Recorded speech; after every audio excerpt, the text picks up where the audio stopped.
जय श्री राधे। दोस्तों, कभी सुना है कि सच्ची खुशी किसी दुकान में बिकती है? नहीं ना, वो तो तुम्हारे ही दिल के कोने में छिपी है, एक छोटी सी परी की तरह इंतजार कर रही है कि तुम उसे ढूंढो। सोचो, जब तुम अपने अंदर से खुश होते हो कैसा लगता है, जैसे चिड़िया उड़ रही हो, हर पल में धूप खिली हो, एक प्यारी सी बात, एक सुंदर फूल, हवा का झोंका भी तुम्हारे चेहरे पर मुस्कान ला देता है। जिंदगी के झंझट चाहे जितने आए, तुम अंदर से शांत रहते हो। पर हाँ, अगर तुम खुशी को बाहर ढूंढोगे, पैसों में, बड़े घरों में, गाड़ियों में, तो हमेशा एक खालीपन रहेगा। वो चीजें कभी साथ नहीं देती, आती हैं और चली जाती हैं। असली खुशी तो अंदर है, अच्छे से सोचने में, प्यार करने में, दूसरों का ख्याल रखने में, माफ करने में, मदद करने में। इन सब को जगाओ, खुद से प्यार करो, हर पल के मजे लो। यही वह जादू है जो तुम्हें सचमुच खुश कर देगा। दोस्तों, आपका स्वागत है हमारे YouTube चैनल रिलैक्स माइंड में। एक समय की बात है, एक गांव में एक लड़की रहती थी। वे लड़की सुंदर नहीं थी और उसका कोई भी नहीं था। वे अकेले ही रहा करती थी। वे खुद ही मेहनत करती और अपने लिए 2 वक्त की रोटी का प्रबंध किया करती। यूं तो उसे 2 वक्त की रोटी मिल ही जाया करती, लेकिन फिर भी वे अपने आप से खुश नहीं थी। उसे दुनिया में सभी लोग सुखी नजर आते थे, सभी लोग खुशहाल नजर आते थे। उनका जीवन देखकर वे खुद को कोसा करती, खुद को तरह तरह की बातें कहती। वे कहती थी, हे ईश्वर, आपने सभी को खुशहाल बना है, सभी को सुख दिया है, सभी को सुंदर बनाया है, तो मुझे क्यों नहीं? आखिर मैंने किया क्या था? आखिर मेरी गलती क्या थी? मैं जानती हूँ आप मुझसे कोई बदला ले रहे हैं। इसी प्रकार एक दिन वे अपने आप से नाराज होकर, निराश होकर एक पेड़ के नीचे बैठी हुई थी और रो रही थी। तभी वहाँ से एक बौद्ध भिक्षु भिक्षा न करके गुजर रहे थे। उन्होंने जब उस लड़की को रोते हुए देखा तो वह उसके पास गए और उन्होंने उस लड़की से कहा, पुत्री, क्या बात है, तुम क्यों रो रही हो? इसका जवाब देते हुए वह लड़की उन बौद्ध भिक्षुओं से कहती है, हे गुरुवर, मुझे कोई प्यार नहीं करता, मुझे कोई पसंद नहीं करता, क्योंकि मैं काली हूँ, मैं सुंदर नहीं हूँ और मेरे रंग को लेकर लोग मेरा मजाक बनाते हैं। मेरा कोई नहीं, मेरे पास तो धन भी नहीं है। इस दुनिया में हर कोई सुखी है, हर किसी के पास सब कुछ है, हर कोई अपना जीवन खुशहाली से जी रहा है, सभी के पास सब कुछ है, तो मेरे पास क्यों नहीं? आखिर मैंने क्या किया था? आखिर इसमें मेरा क्या कसूर है? क्या मुझे सुखी होने का हक नहीं? क्या मुझे अपना जीवन खुशहाली से जीने का हक नहीं? उन बौद्ध भिक्षुओं ने उस लड़की की सारी बातें ध्यान पूर्वक सुनी और उसके बाद वे उस लड़की से कहते हैं, पुत्री, अगर तुम मुझे उस व्यक्ति से मिलवा दो जो अपने जीवन में सुखी हो, तो मैं तुम्हें एक ऐसी चीज दूंगा जिससे तुम सुंदर और सुखी दोनों बन जाओगी। उन बौद्ध भिक्षुओं के मुख से यह सुनकर वे लड़की बहुत प्रसन्न हुई और तुरंत ही उन बौद्ध भिक्षु से कहती है, हे गुरुवर, क्या सचमुच ऐसा हो सकता है? इस पर वे बौद्ध भी उस लड़की से कहते हैं, हाँ, यह अवश्य ही हो सकता है। तभी वह लड़की उन बौद्ध भिक्षुओं से कहती है, हे गुरुवार, यदि यह सचमुच संभव है तो मैं एक ऐसे आदमी को जानती हूँ जो बहुत सुखी है, मैं उसे अभी लेकर आती हूँ, आप मेरा यहीं पर इंतजार करना। पर वह बौद्ध भिक्षु उस लड़की से कहते हैं, हाँ पुत्री, जब तक तुम वापस नहीं लौटी मैं तुम्हारा यहीं पर इंतजार करूंगा। इतना कहकर वे लड़की वहाँ से भागी भागी अपने मालिक के पास पहुँची, जो कि एक किसान था। उसने किसान से कहा, मालिक, आप मेरे साथ चलिए, मुझे एक भिक्षु मिले हैं जिन्हें मैं आपसे मिलवा चाहती हूँ। उन्होंने कहा है कि अगर मैं एक सुखी व्यक्ति को उनके पास ले जाऊंगी तो वे मुझे सुंदर और सुखी दोनों बना देंगे। उस लड़की की बात सुनकर वह किसान दुखी होकर उस लड़की से कहता है, मैं तुम्हें कहां से सुखी लगता हूं? इस पर वे लड़की उस किसान से कहती है, मालिक, आपके पास तो सब कुछ है, आपके पास घर है, अच्छा खाने के लिए है, रहने के लिए अच्छा मकान है, आपका अपना परिवार है और तो और आपके पास धन भी है, तो आप दुखी कैसे हो सकते हो? इस पर किसान जवाब देते हुए कहता है, अरे मूर्ख, मेरी फसल अच्छी नहीं हो रही, इसलिए उसके दाम भी अच्छे नहीं मिल रहे हैं और राजा को लगान भी देनी है। मेरे पास तो इतने पैसे भी नहीं हैं कि मैं फिर से अच्छे किस्म के बीज खरीद सकूं और इस बार बरसात में मेरी सारी की सारी फसल भी खराब हो गई थी। अब तो मेरे हालात और अधिक खराब हो चुके हैं और ऐसे हालातों में मैं सुखी कैसे रह सकता हूं? जाओ, किसी और को ढूंढो जो सचमुच सुखी हो। इस पर लड़की अपने मालिक से कहती है, मालिक, तो आप ही बताइए, आपके हिसाब से कौन सबसे ज्यादा सुखी है जिसे मैं अपने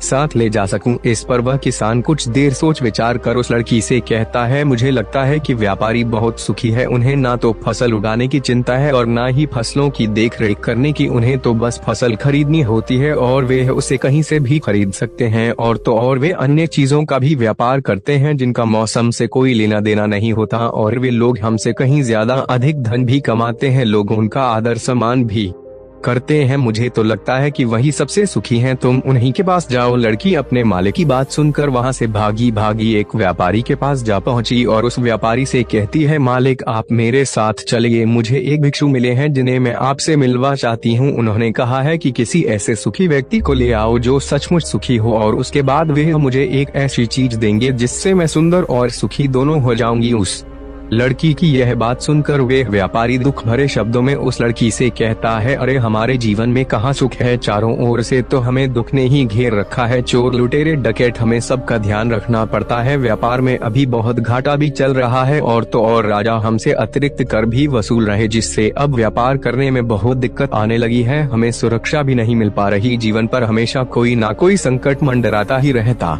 है, मुझे तो ऐसा लगता है कि मुझसे दुखी इस दुनिया में और कोई नहीं। इस बार लड़की उस व्यापारी से कहती है, परंतु मालिक आपके पास तो इतना धन है, आपके पास इतनी जमीन जायदाद है, आपके पास इतना अन्न है, रहने के लिए इतना बड़ा मकान और खाने पीने के लिए हर प्रकार की सुविधाएं हैं, इसके बाद भी आप दुखी हैं, बहुत अजीब सी बात है, मुझे तो लगता था कि आप बहुत सुखी होंगे। खैर कोई बात नहीं, कृपया करके मुझे कोई ऐसा व्यक्ति बताइए जो आपके हिसाब से बहुत सुखी हो, जिसे मैं उन बौद्ध भिक्षुओं के पास ले जा सकूं। इस पर वे व्यापारी कुछ देर सोच विचार कर उस लड़की से कहता है, मुझे लगता है कि राज्य के अधिकारी बहुत सुखी हैं, वे सीधा राज्य से संबंध रखते हैं, उनके पास अधिकार है और वे धनवान भी हैं, वे चोर लुटेरे और डकैतों से भी नहीं डरते और वही लोग हमसे धन भी वसूलते हैं और हम उनके सामने उनके आदर में झुकना ही पड़ता है और सभी लोग उनका बहुत मान सम्मान भी करते हैं। मुझे नहीं लगता कि उनके जीवन में कोई भी दुख होगा और मुझे लगता है कि वही सबसे सुखी हैं। काश मैं भी राजा का एक अधिकारी होता तो मैं भी अपना जीवन आराम से बिता रहा होता। इस पर वे लड़की उस व्यापारी से कहती है, मालिक क्या आप किसी अधिकारी को जानते हैं, क्या आप मुझे उनसे मिलवा सकते हैं, मैं उन्हें अपने साथ ले जाऊंगी, अगर वे सबसे सुखी हुए तो मुझे बौद्ध भिक्षु कुछ ऐसी चीज देंगे जिससे मैं भी सुंदर और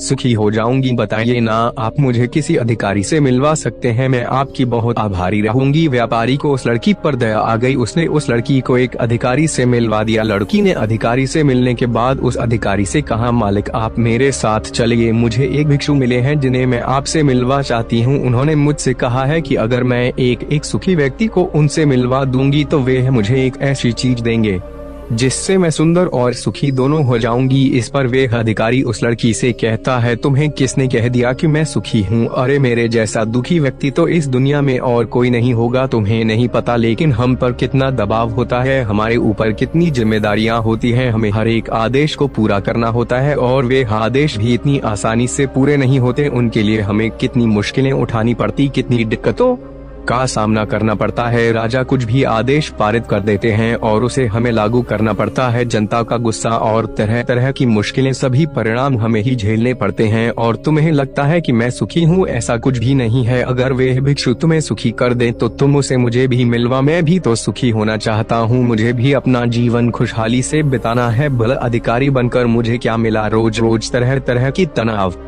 इस पर लड़की आश्चर्य से उस अधिकारी से कहती है, मालिक जहाँ तक मैं सोचती थी कि आप सबसे सुखी हैं, लेकिन आप भी सुखी नहीं लग रहे, परंतु आपको क्या लगता है इस दुनिया में कोई ऐसा व्यक्ति है जो सबसे सुखी हो, क्या आप मुझे बता सकते हैं, मैं आपकी बहुत बहुत आभारी रहूंगी। उस लड़की की सारी बातें सुनने के बाद उस अधिकारी को उस लड़की पर दया आ गई। उस अधिकारी ने उस लड़की से कहा, देखो मुझे तो ऐसा लगता है कि इस पूरे राज्य में केवल एकमात्र व्यक्ति ही सुखी है और वे है इस राज्य का राजा। मुझे तो केवल वही सुखी लगते हैं, उन्हें किसी की सुननी नहीं पड़ती, वे नियम बनाते हैं, आदेश देते हैं, सुरक्षा कर्मियों से घिरे रहते हैं और सब उनके सामने झुकते भी हैं। ना उन्हें धन की कमी है और ना जमीन जायदाद की सारी धरती को उन्होंने जीत लिया है, वे सब के मालिक हैं और सबसे उच्च वही है जो एकमात्र सुखी व्यक्ति है। काश मैं भी किसी राजा के घर पर जन्म होता तो आज मैं भी बहुत सुखी होता। उस अधिकारी की यह सारी बातें सुनकर वे लड़की उस अधिकारी से कहती है, मालिक आपसे एक विनती है, क्या आप मुझे एक बार राजा से मिलवा सकते हैं, कृपया कीजिए, आपका बहुत एहसान होगा, बस एक बार राजा से मिलना है, मैं उनसे कुछ पूछना चाहती हूँ। लड़की का चेहरा देखकर अधिकारी को लड़की पर दया आ गई, उसने कहा, चलो ठीक है, मैं अभी राज दरबार ही जा रहा हूँ, एक काम करो तुम भी मेरे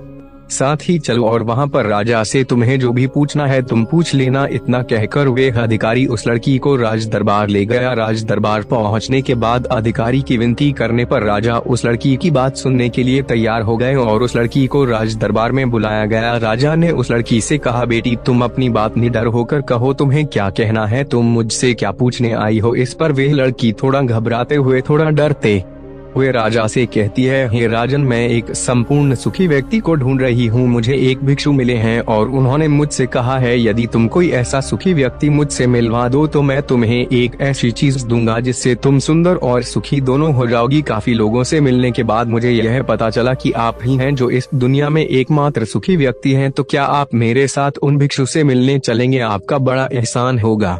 राजा उस लड़की की बात ध्यान पूर्वक सुनता है और उसके बाद जोर जोर से हंसने लगता है और उस लड़की से कहता है, अच्छा, सबकी तरह तुम्हें भी लगता है कि मैं इस दुनिया का सबसे सुखी व्यक्ति हूँ, लेकिन यदि कोई मुझसे पूछे कि इस दुनिया में सबसे दुखी व्यक्ति कौन है तो वह मैं ही हूँ। मेरे पास नींद नहीं है, मेरे पास आराम नहीं है, मैं आराम से सो नहीं पाता, अंगरक्षक हमेशा मेरे आसपास रहते हैं, उनके बिना मैं अकेले कहीं जा भी नहीं सकता। जरा सी आहट होती है तो नींद टूट जाती है। डर हमेशा लगा रहता है क्योंकि मेरे दुश्मन मेरे घर में ही रहते हैं जिनका मुझे पता तक नहीं कौन कब और कहां से मुझ पर वार कर दे, कोई नहीं कह सकता। यहाँ बैठे सभी लोग मेरे दुश्मन ही तो हैं, वे सभी मेरे शत्रु हैं। यहाँ पर बैठा हर एक व्यक्ति मेरे राज दरबार का ही है, किंतु मुझे सब पर शक करना पड़ता है। हर एक सांस मुझे भारी मालूम पड़ती है। इतने बड़े राज्य की जिम्मेदारी उठाना इतना आसान नहीं।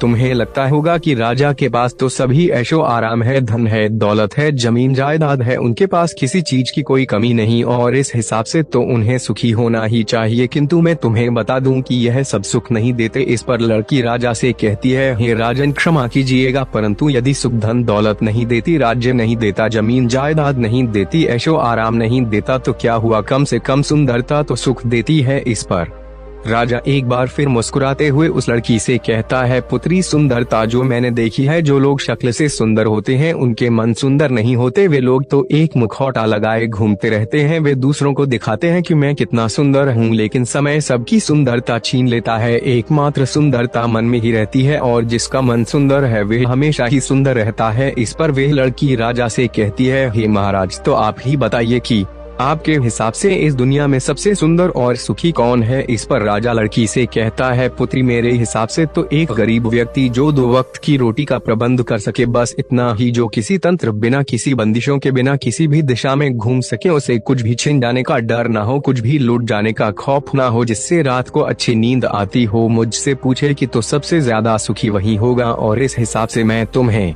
देखता हूँ कि तुम सबसे सुखी हो, तुम्हारे पास नींद है, अच्छा मन है, चारों दिशाएं हैं और कोई डर नहीं, कोई साजिश नहीं, कोई षड्यंत्र नहीं, बस जीवन है, खुला जीवन। मेरे हिसाब से तुम ही सबसे सुखी हो। राजा की यह सारी बातें सुनकर एक पल के लिए वह लड़की सोच में पड़ गई और तभी उसे इस बात का एहसास भी हो गया, वाकई में वह एकमात्र सुखी है, वही सुंदर है। और अब यह जो थी जैसी भी थी, उसे खुद के होने पर गर्व होने लगा। वह पूरे दिन यहाँ वहाँ भटकते हुए आखिरकार थक हार कर लेकिन संपूर्ण सुख लिए व चेहरे पर मुस्कान लिए प्रकृति से बातें करते हुए वे उन बौद्ध भिक्षुओं के पास वापस लौटी और उसने उन बौद्ध भिक्षुओं से कहा, है गुरुवर, मैं यहाँ से गई थी तो मुझे लग रहा था कि मैं ही सबसे दुखी हूँ और मैं ही सबसे बदसूरत, लेकिन यहाँ से जाने के बाद जैसे जैसे मैं लोगों से मिलती गई, मुझे यह एहसास होने लगा कि इस दुनिया में सबसे सुखी व्यक्ति तो मैं ही हूँ। हाँ, यह बात और है, मैं किसी सुखी व्यक्ति को आपके पास ला न सकी क्योंकि मुझे लगता था कि मुझे छोड़कर सब सुखी हैं, लेकिन बात तो कुछ उल्टी ही हो गई। यहाँ तो मुझे छोड़कर सभी दुखी हैं, सभी को किसी ना किसी चीज का डर है, कुछ खो हो जाने का डर, कुछ ना पाने का डर, खुलकर ना जी पाने का डर। इस हिसाब से तो मेरे पास सब कुछ है, मैं खुशी से झूम सकती हूँ, गा सकती हूँ, जहाँ मन करे वहाँ जा सकती हूँ और 2 वक्त की रोटी का इंतजाम करने